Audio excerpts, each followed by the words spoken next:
Ever since the Conjuring film was released, followed by the Annabelle movie in 2014, rumors have swirled about the Warren duo, the Conjuring and true story behind the Annabelle doll. Was the real Annabelle doll quite as vindictive and evil as the doll in the film? Did the Warrens really keep a doll with a demon attached to it?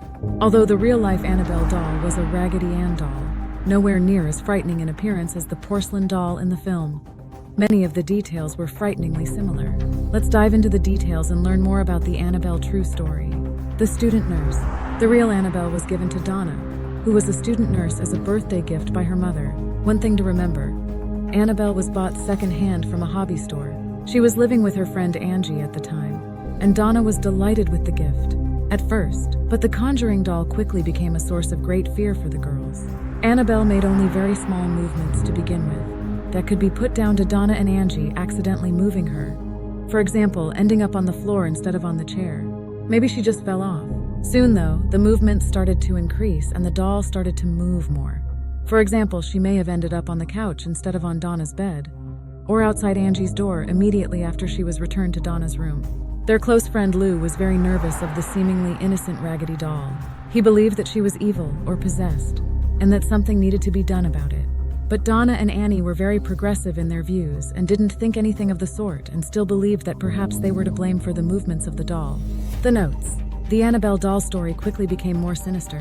Soon, the girls started to find notes around their apartment. The strange thing was that the notes were written on parchment paper, and neither of the two girls had ever used parchment paper before. The notes said various things, but most commonly they said things like, "Help Lou and help us." The blood. Finally, the doll from The Conjuring, Annabelle, was found with blood on her hands. Donna came home from work one day and found the doll in her usual spot on her bed, which made a change. But unfortunately, she had literal blood on her hands. It seemed almost like the blood, or the red liquid, whatever it was coming from the doll itself. That was it. It was time for the girls to call in some help in the form of a medium to find out just what was going on with this doll before things got worse. The first medium sat down with the girls and Annabelle's scary doll. And the story that Donna and Angie were given was that the land on which their apartment complex was built used to be a field. A young girl, aged around 7 years old, was found dead there many years before. When the doll came into their apartment, Annabelle's spirit was still in the area in which she died.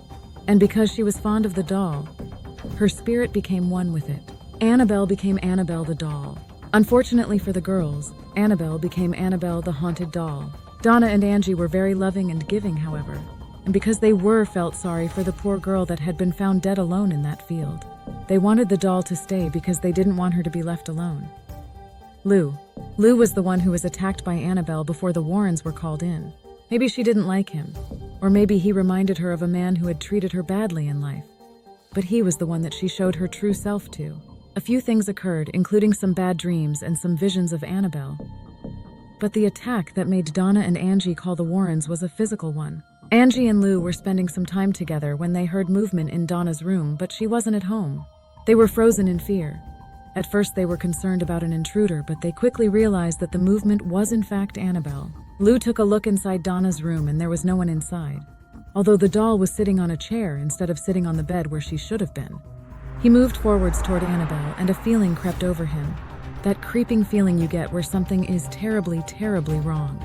He felt a terrible pain on his chest and realized that there was a series of claw marks, raking marks like someone had leapt at him and roughly scratched him.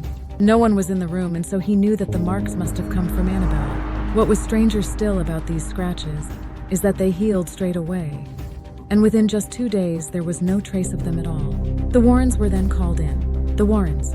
A priest was called into the apartment along with the Warrens, and it was discovered that Annabelle's main goal was to take possession of Donna's soul. Annabelle was a demon. She was attached to the doll. The Warrens said that demons don't possess items or things. Instead, they possess people. The priest eventually exorcised the apartment, and the Warrens took Annabelle away with them. They both agreed that it would be best to drive home on the back roads, worried that if they drove on the main highways that Annabelle would find a way to cause an accident. Sure enough, they were plagued with car problems the whole way home. The power steering failed, the brakes failed, and the engine of the car kept stalling. The problem ceased for a little while once Ed Warren sprinkled Annabelle with some holy water. Once the pair got home, Ed put the doll on his desk, thinking that she'd be safe there for a little while. Soon, she showed them what she was really made of. Annabelle was seen rising above the desk, levitating on multiple occasions. Soon that activity slowed down and stopped, and the Warrens thought that perhaps the demon had quieted. But she was soon found in different rooms of the house, moving around. And when the Warrens put her in one place, she would quickly be found in another. Ed and Lorraine called the priest, but he didn't seem to take it too seriously, and said to Annabelle that she couldn't hurt him because she was just a doll. That was a big mistake because he was in a car accident on the way home. The car turned over, the brakes failed, and his car was completely written off. Although the priest was badly hurt, he did survive. Annabelle is still around today, residing in the locked glass case that the Warrens built to keep her from getting free and roaming around their house. There is a warning sign on the case saying "Do not touch" as well as a cross. Some say that they see Annabelle moving around the case, waiting to get free. Annabelle in The Conjuring wreaked havoc on those around her, and the real Annabelle doll most definitely did the same. The Conjuring doll is one of the spookiest tales in modern history when we talk about haunted objects, particularly because she had to be kept behind locked glass, and particularly because the Warrens didn't manage to rid the doll of the demon. Annabelle is still available to view today.